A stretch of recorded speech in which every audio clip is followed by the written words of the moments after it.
Hello friends, this is Yes Sir and I welcome you all to our channel Yes Sir's Chemistry।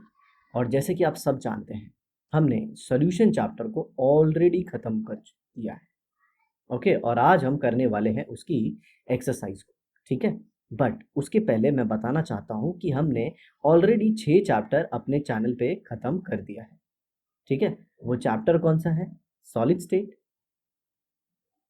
Okay, solid state है। Solution तो आप देख ही रहे हैं, चल रहा है। थर्मोडायनामिक्स भी खत्म हो चुका है, जिसे हम केमिकल थर्मोडायनामिक्स के नाम से जानते हैं। ओके, और फिर काइनेटिक्स भी खत्म हो चुका है, जिसे केमिकल काइनेटिक्स के नाम से टेक्स्ट बुक में दिया गया है। इसी के साथ हमने एक इनऑर्गेनिक का chapter elements of group 16, 17 and 18 को ख़त्म कर दिया है, ठीक है। और एक ऑर्गेनिक का चैप्टर हेलोजन डेरिवेटिव, ये भी पूरी तरह से ख़त्म हो चुका है। तो ये 6 चैप्टर हमने ख़त्म कर दिए हैं, ठीक है। और हमारा जो चैनल है ये सबसे ज़्यादा नंबर ऑफ़ चैप्टर कंप्लीट करने वाला चैनल बन चुका है। और खुशी की बात तो ये है कि हमारे 3 चैप्टर और ऑनगोइंग हैं, जो चल रहे हैं और जो इसी महीने ख़त्म हो जाएंगे। वो कौन से हैं? एक इलेक्ट्रोकेमिस्ट्री है, दूसरा है आयनिक इक्विलिब्रियम, और जो तीसरा चैप्टर है वो है अल्कोहल, फिनॉल एंड ईथर, ठीक है। तो ये सारे चैप्टर आप जाके प्लेलिस्ट में देख सकते हैं। आप चैनल की प्लेलिस्ट में जाइए और वहाँ पे महाराष्ट्र न्यू सिलेबस करके आपको इस सब की डिटेलिंग मिल जाएगी। तो चलिए शुरू करते हैं अपने एक्सरसाइज को। और एक्सरसाइज को स्टार्ट करने के पहले सबसे पहले मैं आपको बताऊंगा कि चाहे वो एमसीक्यू हो, चाहे वो थियोरेटिकल क्वेश्चन हो, चाहे वो न्यूमेरिकल हो, आपको हर एक क्वेश्चन को कॉन्सेंट्रेशन के साथ पढ़ना है, एकदम ध्यान से। क्योंकि जब आप क्वेश्चन को एकदम अच्छे से पढ़ेंगे तो उसमें डेटा क्या दिया हुआ है ये आपको पता चल जाएगा। और जब हमें डेटा पता चल गया तो कौन सा फॉर्मूला यूज़ करना है ये भी हम डिसाइड कर लेंगे, ठीक है। तो देखिए सबसे पहला क्वेश्चन, और नो डाउट ये MCQ टाइप का क्वेश्चन है। ओके, तो देखिए क्या है। The vapour pressure of a solution, देखिए ये सोल्यूशन का दिया है, उसमें 2 mole of a solute, 2 mole solute का दे दिया है और 2 मोल वाटर दे दिया है। मतलब सोल्यूट के मोल्स दे दिए हैं और सॉल्वेंट के मोल्स दे दिए हैं, और पूछा है वेपर प्रेशर क्या होगा। तो ये सिंपल सा क्वेश्चन राउल्ट्स लॉ के ऊपर है। किसके ऊपर है ये? जी हाँ, ये है राउल्ट्स लॉ के ऊपर, जिसमें हमने पढ़ा है लोअरिंग ऑफ वेपर प्रेशर, या फिर vapour pressure of any liquid is directly proportional to mole fraction of that liquid. तो हमारा लिक्विड यहाँ पे क्या है? वाटर दिया है। ओके, तो क्या हो जाएगा? P W is equal to P naught W into x of W. Okay, x of W, या फिर आप ले सकते हैं मोल फ्रैक्शन। यहाँ पे देखिए क्वेश्चन को ध्यान से सुनिए, सोल्यूट का 2 मोल दिया गया है, वेपर प्रेशर ऑफ सोल्यूशन पूछा है। तो हमने पढ़ा है कि राउल्ट लॉ में vapour pressure is directly proportional to mole fraction of the solvent. Okay, तो ये फॉर्मूला मैंने लिख दिया। ओके, तो देख लीजिए यहाँ पे, तो पी डब्ल्यू आ जाएगा, पी नॉट दिया हुआ है क्वेश्चन में, और कितना दिया है? That is 24 mm of Hg। तो यहाँ पे लिख देंगे 24। वाटर के कितने मोल्स दिए हुए हैं? 2।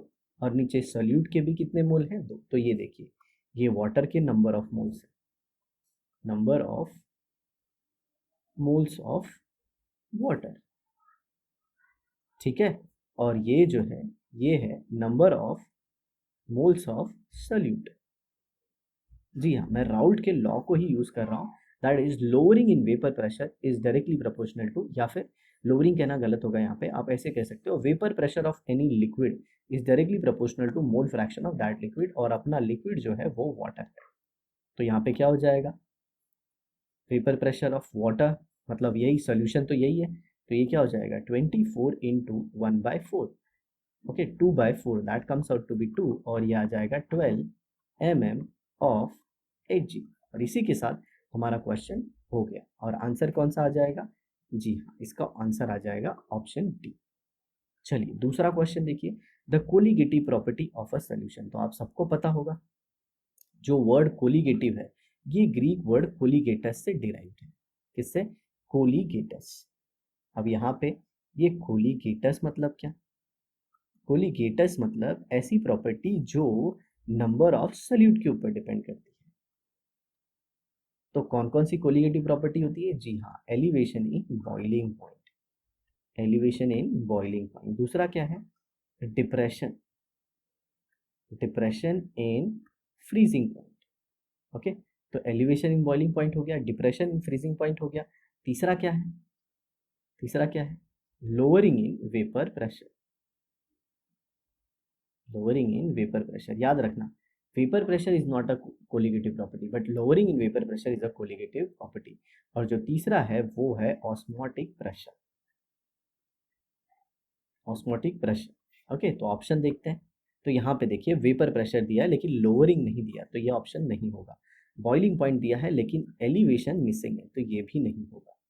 ठीक है, अब ये देखिए ऑस्मोटिक प्रेशर दिया है तो ये सही होगा, और यहाँ पे डिप्रेशन वर्ड मिसिंग है, डिप्रेशन मिसिंग है तो ये भी नहीं होगा। ठीक है, आपको हर एक क्वेश्चन को बारीकी से देखना होता है, इससे पता चलता है कि आपका आपका थियोरटिकल नॉलेज कितना स्ट्रांग है।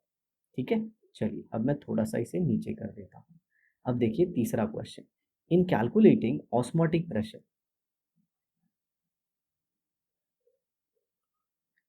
in calculating osmotic pressure the concentration of solute is expressed in। जब ऑस्मोटिक प्रेशर आप कैलकुलेट करते हो तो कॉन्सेंट्रेशन को किस में हम रिप्रेजेंट करते हैं? जी हाँ, मोलारिटी में रिप्रेजेंट करते हैं। किसमें? मोलारिटी, क्योंकि आपको फॉर्मूला पता होगा, osmotic pressure pi is equal to c r t, या फिर इस कॉन्सेंट्रेशन को हम क्या लिखते हैं? मोलारिटी। क्या लिखते हैं? मोलारिटी। जी बहुत ही सिंपल सा क्वेश्चन था ये। ओके, मोलैलिटी नहीं होगा, मोल फ्रैक्शन भी नहीं होगा, मास परसेंट भी नहीं होगा।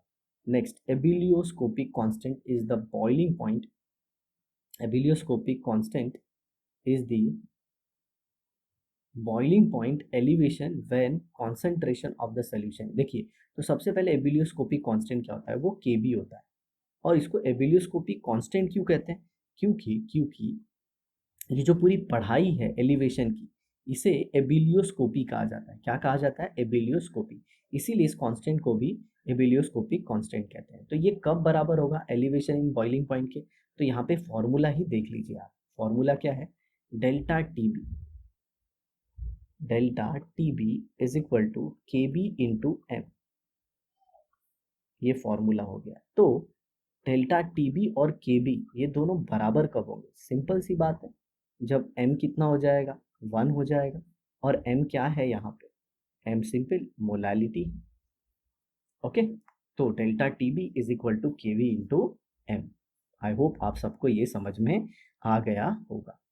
ठीक है जी हाँ, तो अब देखिए यहाँ पे तो 1 मोलर आएगा। ये 1 मोलर है, मोलर याद रखिए, ये मोलर है, ये मोलर है। 1 मास परसेंट, जी नहीं, 1 मोल फ्रैक्शन ऑफ सॉल्यूट, बिल्कुल नहीं।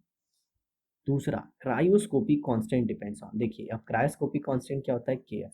अब इसे क्रायोस्कोपिक कांस्टेंट क्यों कहते हैं? क्योंकि ये डिप्रेशन इन फ्रीजिंग पॉइंट में यूज होता है। जी हाँ, फ्रीजिंग पॉइंट में कमी। और क्रायोस्कोपी जो है, क्रायोस्कोपी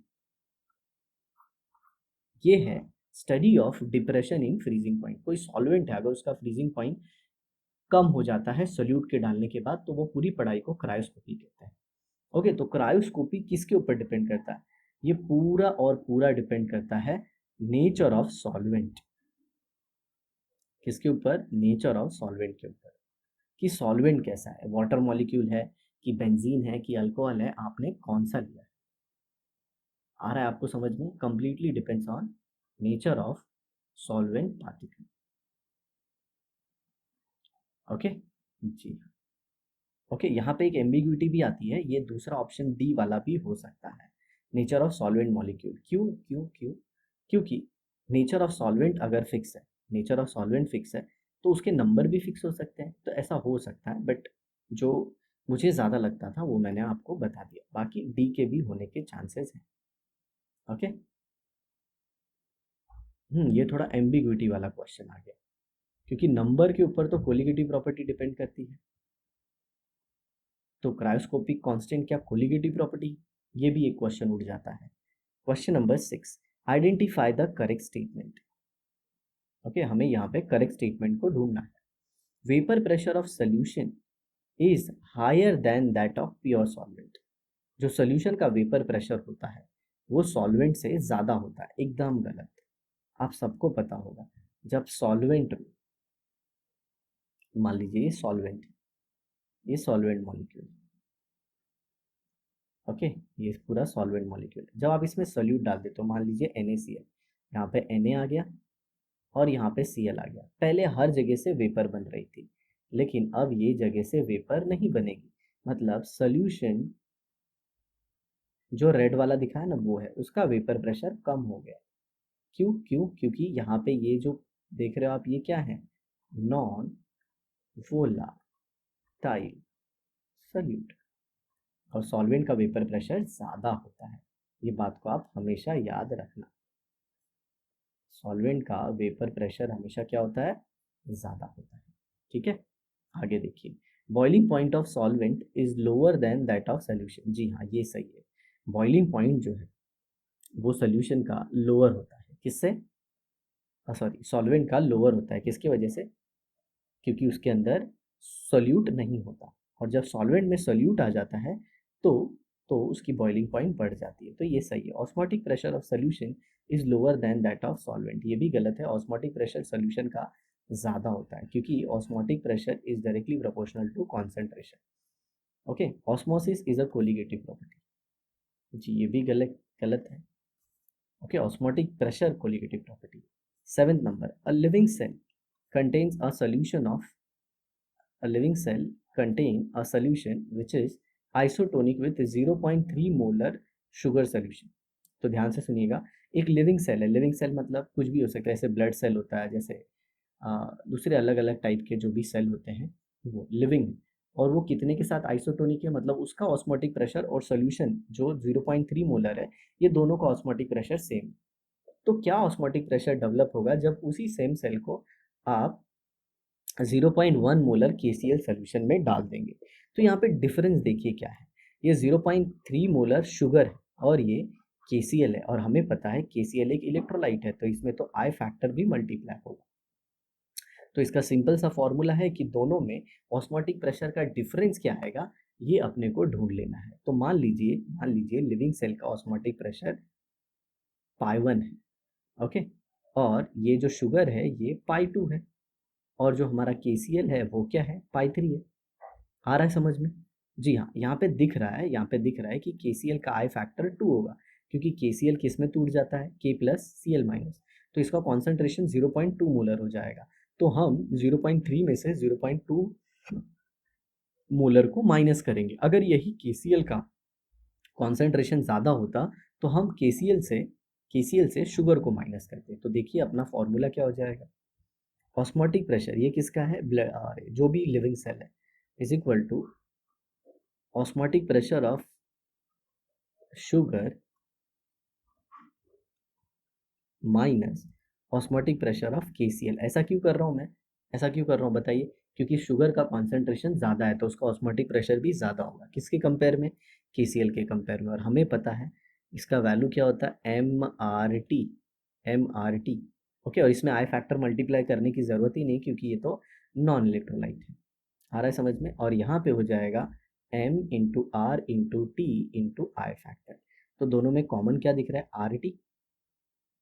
RT दिख रहा है, क्योंकि M की वैल्यू तो दोनों में अलग अलग है ना मेरे भाई। इसमें 0.3 है और इसमें 0.2 है। तो ये देखिए, इस यहाँ पे मैंने लिख दिया 0.3 और यहाँ पे माइनस कर दिया 0.1। I को भी ले लिया, I को मल्टीप्लाई कर दिया मैंने इसमें 1, और सॉरी 2 से मल्टीप्लाई कर दिया, तो ये क्या हो गया? 2, और बाकी RT को बाहर रख दिया। ओके, तो ये देखिए ये क्या हो जाएगा? 0.3 माइनस 0.3 माइनस क्या हो जाएगा? ये 0.4। क्यों 0.4 कैसे हो गया? ये सिंपल सी बात है। मैंने क्या किया, मैंने 0.2 में I से मल्टीप्लाई किया। अब आपके दिमाग में आता होगा कि सर ये I कहाँ से आ गया?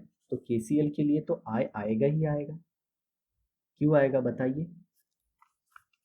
KCl के लिए I क्यों आएगा? क्योंकि KCl तो एक इलेक्ट्रोलाइट है। अब यहाँ पे एक गड़बड़ क्या है, यहाँ पे KCl का जो कॉन्सेंट्रेशन है वो 0.1 दिया गया है। ओके, तो ये 0.3 माइनस 0.2 होगा, और इंटू आर क्या होता है 0.082 इंटू टेम्परेचर कितना है देख लेते हैं। टेम्परेचर नहीं दिया है यहाँ पे, बट बॉडी टेम्परेचर दिया, और बॉडी टेम्परेचर कितना होता है 37 डिग्री सेल्सियस। तो 37 डिग्री सेल्सियस है, तो 37 में 273 ऐड कर देते हैं, तो ये 0 हो गया, 10 और 1 11, और ये 310, तो यहाँ पे ऐसे। अब जरा देखिए सोल्यूशन को, अब ये कितना हो जाएगा 0.1 इंटू, इस पूरे को मैं आपको ट्रिक दे रहा हूँ, ध्यान से सुनिए, आपको ऐसा ट्रिक कहीं नहीं मिलेगा, ये 1/12 लिख सकते हो आप। ओके, तो यहाँ पे आ गया 1/12 एंड दिस इज 310। आप 0.1 और 310 को मल्टीप्लाई कर दीजिए। ओके, देखिए जब भी आप एंट्रेंस की बात करते हैं, एंट्रेंस में ये मैटर कर जाता है कि किसका कैलकुलेशन फास्ट है और कौन कितने जल्दी कर पाता है, क्योंकि बेटा ये फॉर्मूला तो सबको आता होगा। अब मेन बात जो बची वो कैलकुलेशन वाली, तो ये 1/12 इंटू 31 हो जाएगा, तो 12 2 ज़ा 24, कितना बचा 6, 12 5 ज़ा 60, तो 2.5 वाला आपका आंसर होगा। ओके, तो 2.5 वाला यहाँ पे कौन सा आंसर है, जी हाँ ये है 2.54। ओके, आई होप आपको ये समझ में आ गया। अब जरा देखिए नेक्स्ट क्वेश्चन। ओके, तो अच्छा क्वेश्चन था ये। Osmotic pressure of a blood is 7.65 atmosphere at 310 Kelvin temperature. Okay, osmotic pressure of blood is 7.65 atmosphere at 310 Kelvin. An aqueous solution of glucose isotonic with blood has a percentage. देखिए अब यहाँ पे क्या बोला गया है, एक एक्वस सोल्यूशन है ग्लूकोज का, मतलब ग्लूकोज पानी में, ऐसा। ओके, उसका परसेंटेज बताइए जो कि आइसोटोनिक होगा ब्लड के साथ। तो ब्लड के साथ आइसोटोनिक है, मतलब एक चीज़ तो फिक्स है कि उसका भी ऑस्मोटिक प्रेशर कितना है 7.65।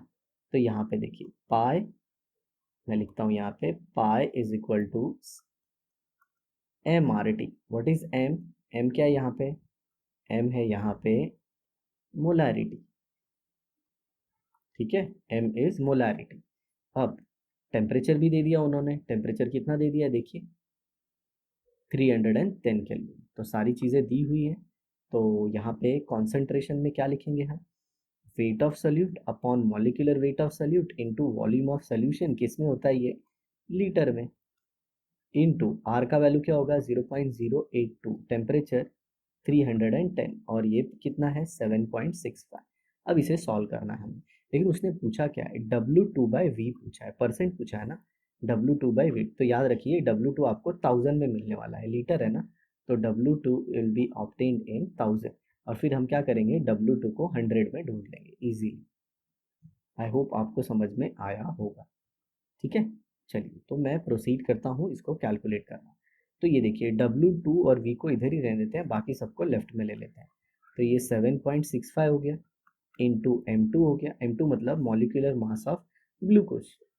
ओके, और ये दोनों क्वांटिटी नीचे आ जाएंगी, कौन कौन सी 0.082 इंटू 310, और इज इक्वल टू क्या हो जाएगा W2/V, ये क्या है मास ऑफ ग्लूकोज, या फिर वेट ऑफ ग्लूकोज ले सकते हो। ऐसे तो हर एक चीज़ को अपने अर्थ सरफेस पे वेट ही लेना चाहिए, ग्रेविटी ऑलरेडी मल्टीप्लाई आउट होती है, और ये वॉल्यूम है लीटर में, ठीक है। अब ग्लूकोज का मॉलिक्यूलर मास क्या होता है, ये होता है ग्लूकोज C6H12O6। तो कार्बन कितना हुआ 12 into six plus 12 into one plus hydrogen का 16 इंटू सिक्स, तो ये टोटल आप करेंगे तो 180 ग्राम आ जाता है। तो यहाँ पे रख देते हैं। देखिए कैलकुलेशन बहुत इंपॉर्टेंट है, कैलकुलेशन बहुत इंपॉर्टेंट होता है, मैं आपको बता दे रहा हूँ। ओके, लोग कैलकुलेशन को सोचते हैं कि बहुत इजीली, नहीं, एंट्रेंस पॉइंट ऑफ व्यू पे आपको लॉग टेबल इबल कुछ नहीं मिलने वाला है। अगर आप जेई नीट जैसी परीक्षाओं के लिए प्रिपेयर कर रहे हैं दोस्तों, तो आप लॉग टेबल तो भूल ही जाइए। तो इसे क्या लिख सकता हूँ मैं easily 7.65 into 180 divide by 1/12 into 310। तो ये देखो जीरो से जीरो कैंसिल, बराबर 7 4 ज़ा 28 होता है, 7 4 ज़ा 28, और ये 0.65, और 0.65 मतलब कितना ऑलमोस्ट 7 पकड़ लीजिए 0.7, तो 0.7 इंटू 3 क्या हो जाएगा 2.1, तो अगर आप इसे ऐड कर दोगे तो ऑलमोस्ट 30.1 हो जाता है, मतलब 7 थ्रीजा ये चले जाएगा, 7 थ्रीजा,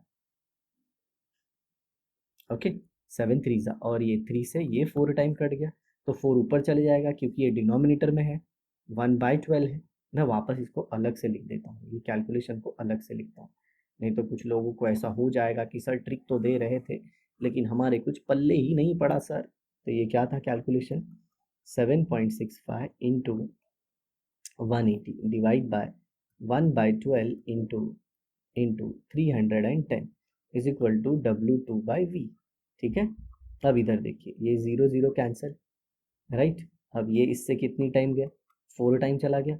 अब देखिए ऐसे, तो 18 इंटू 12 को ऊपर ले लिया और नीचे कितना बचा, 4, और ये W2/V, तो 4 थ्रीजा, और ये 18 थ्रीजा कितना हो जाएगा 30, और ये 24 54, क्या आ गया ये 54, W/V, मतलब ये 54 ग्राम ग्लूकोज का 1000 ml में, मतलब 1 लीटर में, और हमें परसेंट पूछा है, मतलब 100 ml में ढूंढना है।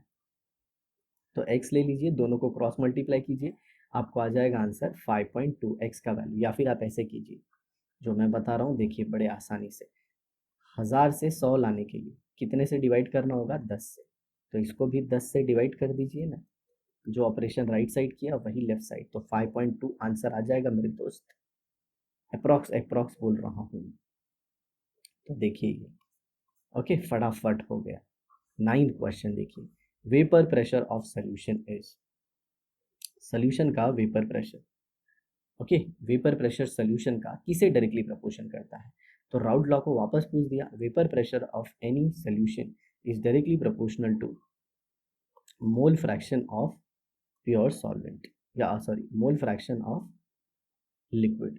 तो ये क्या आ जाएगा x1, क्योंकि x2 से तो हम सोल्यूट रिप्रेजेंट करते हैं, आ रहा है समझ में। तो mole fraction of any solution is directly proportional to mole fraction of the solvent, okay.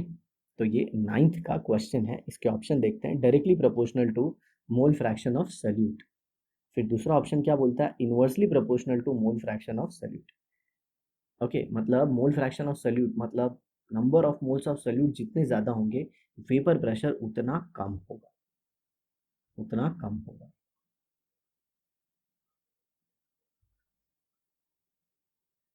Inversely proportional to mole fraction of solute, directly proportional to mole fraction of solvent. 9th का अगर देखें तो डी ऑप्शन एब्सोल्युटली करेक्ट है, directly proportional to mole fraction of solvent,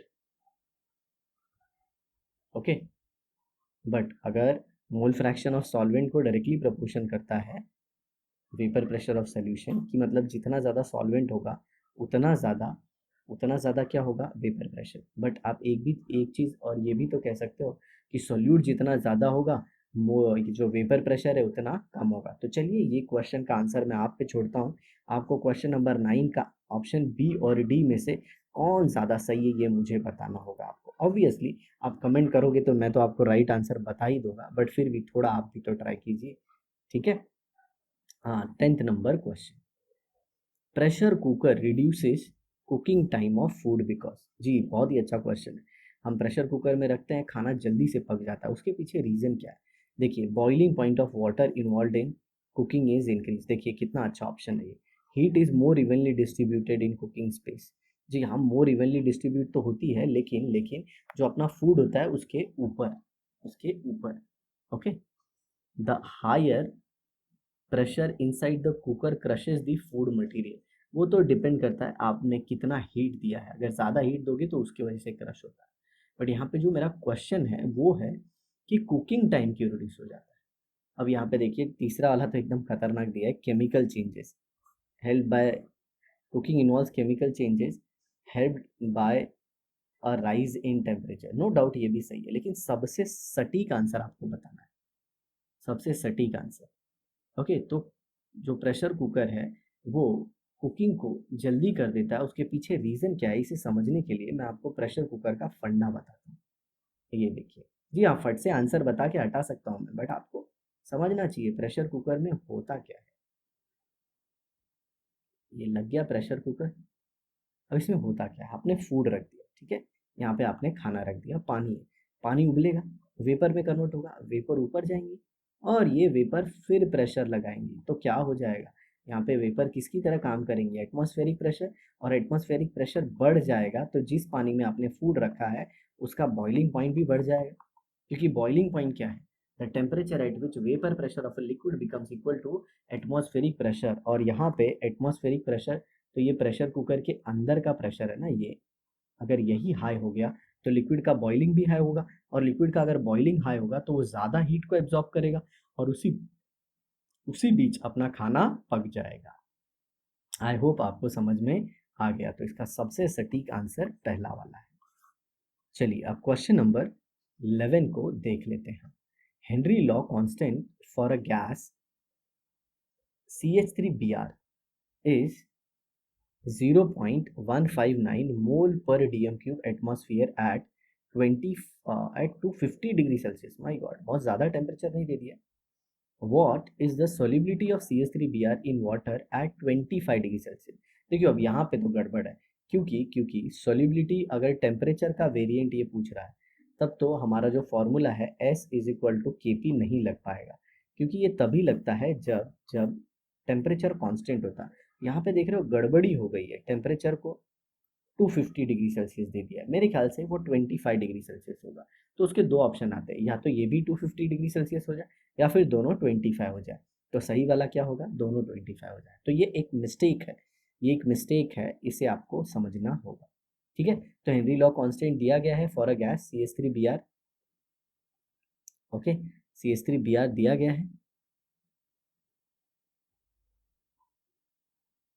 कितना है 0.159, मतलब approximately 0.16 है, और फिर उसका पूछा गया है सॉलिबिलिटी, जब उसका पार्शियल प्रेशर 0.164 होगा। सिंपल सा फॉर्मूला है, इसका कैलकुलेशन इंपॉर्टेंट होगा क्योंकि दोनों वैल्यू डेसिमल में। तो देखिए यहाँ पे दिया क्या गया है, S is equal to KP, और अपने को S पूछा है, तो कांस्टेंट कितना है, हेनरीज कांस्टेंट 0.159 इंटू प्रेशर कितना है, प्रेशर है 0.164, 0.164। अब इसे मल्टीप्लाई मत करने बैठिए, इसे लिखिए 59, 15.9 इंटू 16.4 इंटू 10⁻⁻⁴। कैसे हुआ सर, इसमें 2 डेसिमल मैंने राइट लिया, इसमें भी 2 डेसिमल राइट लिया, इसीलिए 10⁻⁻⁴। ये भी 16 हो गया, ये भी 16 हो गया, इंटू 10⁻⁻, सर 14 कैसे आ जाएगा, अरे गलती से हो गया। अब 16 का स्क्वायर आप बता दीजिए मुझे, 16 का स्क्वायर आप लग जाएंगे ऐसे करने बैठे, 16 इंटू 16, अब इसी में 6 6 36, 3 9 0 1 6, सर 6 15 1 256 आएगा सर, 256 इंटू 10⁻⁻⁴ सर ऐसे आएगा सर, ओके। फिर इसको आप क्या लिख सकते हो, इसको आप क्या लिख सकते हो, 0.0256, राइट।